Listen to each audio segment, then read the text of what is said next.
贫穷从来不是一代人的失败，而是多代人共同作用的结果。最近，顶级经济学期刊 Journal of Human Resources， 也就是 JHR， 甩出了一组炸翻学术界的研究。他们用了挪威近150年，横跨5代人的行政数据，就为了回答一个咱们天天琢磨的问题：一个人这辈子能混到哪个层级，到底由什么决定？答案一点都不温柔，甚至可以说字字戳心。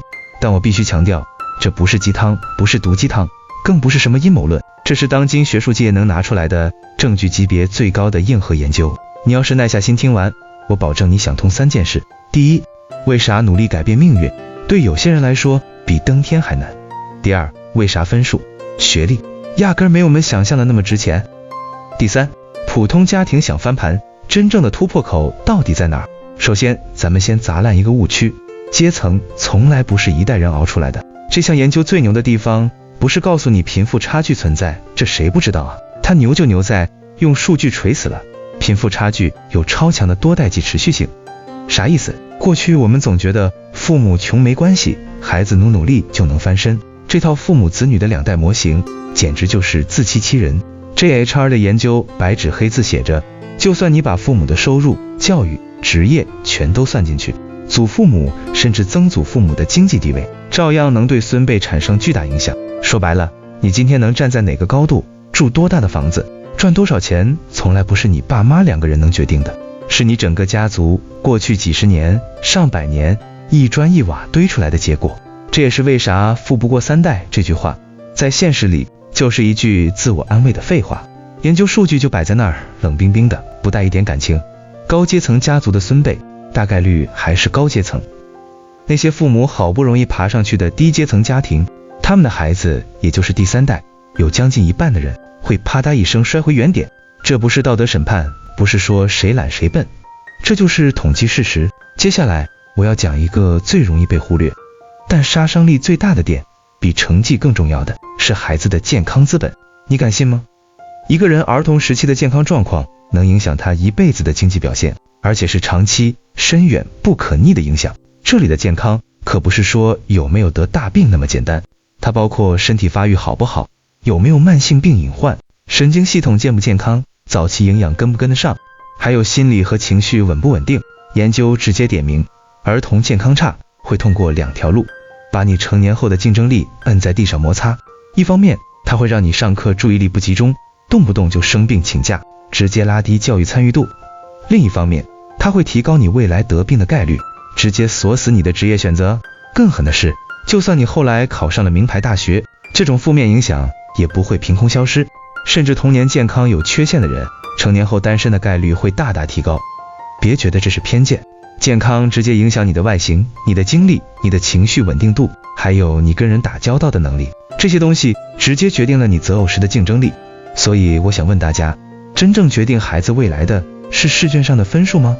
错，是基因加早期健康加长期稳定的成长环境。分数只是结果。说到这儿，肯定有人要问了，为啥同一个爹妈、同一个屋檐下，孩子的命能差那么多？研究早就给出了答案，真实到让人头皮发麻。在兄弟姐妹里，身体越健康的男孩越容易往上走，守住阶层，健康有问题的大概率会往下滑。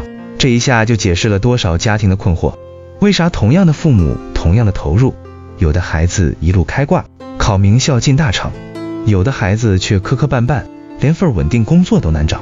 不是偏心，不是孩子不努力，是他们从娘胎里带出来的人力资本初始条件就不一样。尤其是普通家庭，资源就那么点儿，这种差距只会被越拉越大。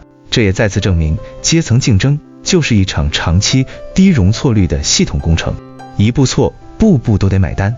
接下来咱们聊个更玄乎的，为啥祖父母的影响会阴魂不散？肯定有人会想，那我不让孩子见祖父母，是不是就能切断这种影响？我告诉你，不可能。研究发现，就算孙辈跟祖父母几乎零互动，这种多代际的经济持续性照样杠杠的。原因就3点，每一点都戳中要害。第一，遗传基因是刻在骨子里的，不是不见面就能抹掉的。第二，家庭的文化和行为模式会通过父母传给孩子，祖父母的消费习惯、处事方式影响了父母，父母又会潜移默化影响你。第三，社会制度和人脉资源会不断强化老路，祖父母攒下的关系、资源，就算你没见过他们，照样会通过父母让你受益或者受限。说白了，祖父母影响你的从来不是那几顿饭、几句唠叨，而是刻在你家骨子里的底层操作系统。再来说一个被严重低估的阶层加速器——语言能力。这项研究里还有个特别现实的发现，父母的语言流利度跟孩子的语言能力高度相关。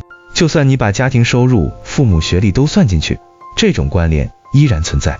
语言能力在我看来就是一种高级人力资本，它直接决定了你能不能跟人建立高质量的关系，能不能把复杂的想法说清楚，能不能在职场里被信任，能不能跟老板谈加薪、谈升职。更关键的是，语言能力对女性的影响比男性大得多。语言能力强的女性在职场上简直是开挂，反之，语言有缺陷的女性受到的负面影响会格外明显。这也就能解释为啥有些人学历平平，却能在社会上混得风生水起，有些人顶着名校光环，却只能被边缘化。语言就是你撬开阶层大门的一把钥匙。聊到这儿，咱们再把代际传递拆解开看看。财富传递从来不只是钱那么简单，研究把它分成了4层，层层递进，环环相扣。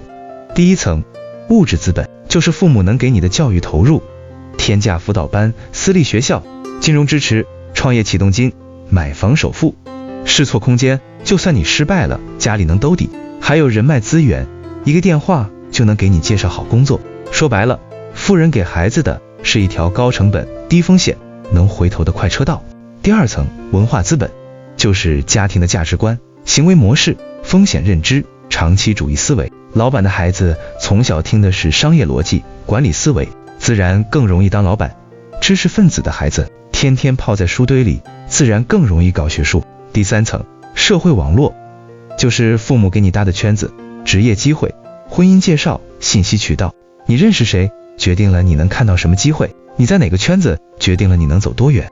第四层，遗传与心理特质，比如你的智商、你的延迟满足能力、你敢不敢冒险。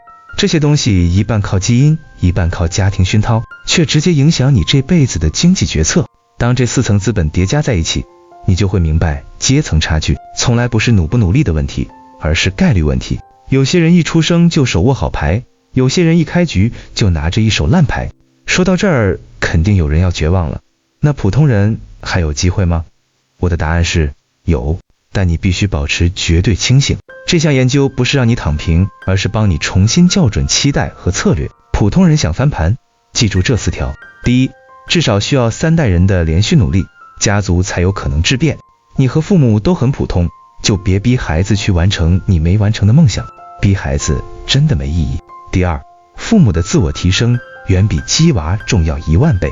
你改变不了孩子的基因，改变不了祖辈的积累，但你能改变自己。